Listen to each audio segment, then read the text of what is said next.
C'est avec le Lensois Sab que nous vous saluons ici à Lille. Nous n'avons pas eu très chaud ce soir en compagnie des 15 000 téléspectateurs. Les Lensois sont donc à gauche en maillot jaune.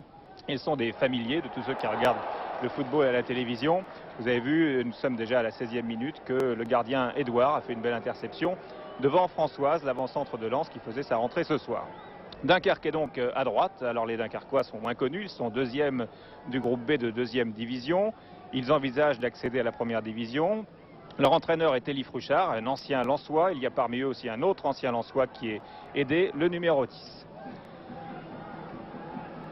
Sab, ici, lance son ailier Marx.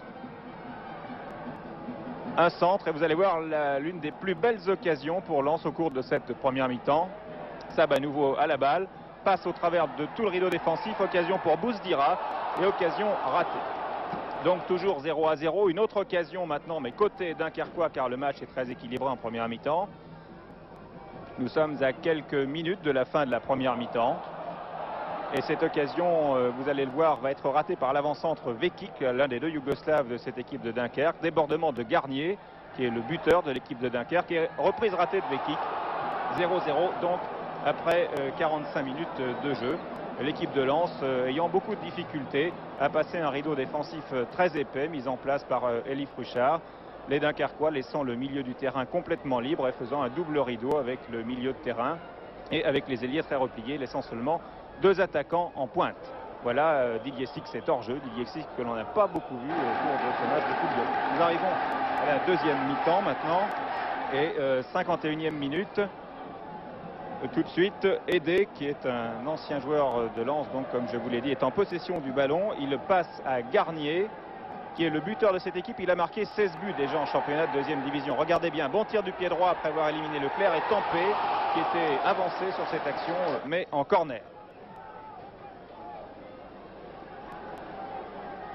Lens a donc beaucoup de difficultés et Lens ne parvient pas à s'imposer. Nous allons vivre maintenant l'un des moments les plus importants de ce match.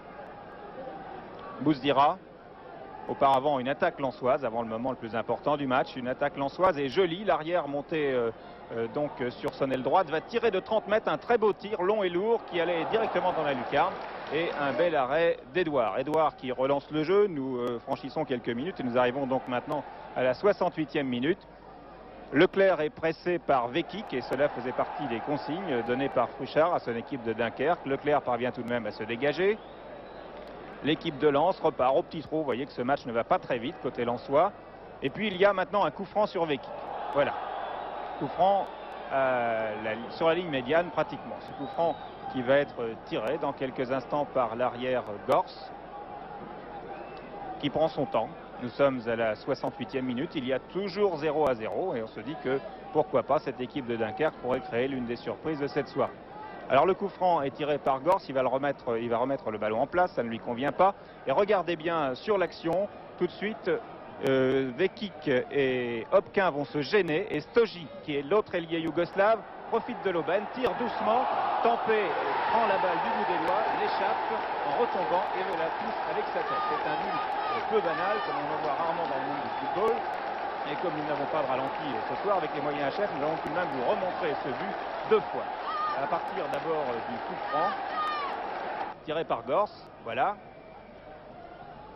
Vekic et Hopkin se gênent, et Stoji, bien placé, et voilà Tempé. Vous voyez, en retombant, il échappe le ballon au moment où il touche le sol, et c'est pratiquement de la tête qu'il se marque le but lui-même. Voilà une troisième fois, je sais que c'est difficile pour lui de remuer le couteau dans la plaie, mais il fallait tout de même montrer ce but à plusieurs reprises. Nous allons maintenant vivre ensemble les 90 dernières secondes. Il reste 1 minute 30 de jeu et Dunkerque mène donc à 1-0 sur le terrain de Lille. Autant vous dire que tout le public ici a pratiquement fait et cause pour Dunkerque, sauf les quelques milliers tout de même de supporters lensois qui sont venus, car nous ne sommes pas loin de Lens. Vous avez vu un bel arrêt d'Edouard. Il reste 1 minute maintenant à jouer. Un corner tiré par Françoise et une belle occasion de Bousdira de la tête. Et le ballon est dégagé sur la ligne des buts par Gors. Un nouveau corner. Il reste 40 secondes à jouer. Allons-nous vivre l'une des grosses surprises? Lens, héros de la Coupe de l'UEFA, héros tout au moins à notre niveau français, va-t-il être éliminé dès le premier tour, dès son entrée en Coupe de France? Eh bien, nous allons le savoir maintenant dans 30 secondes.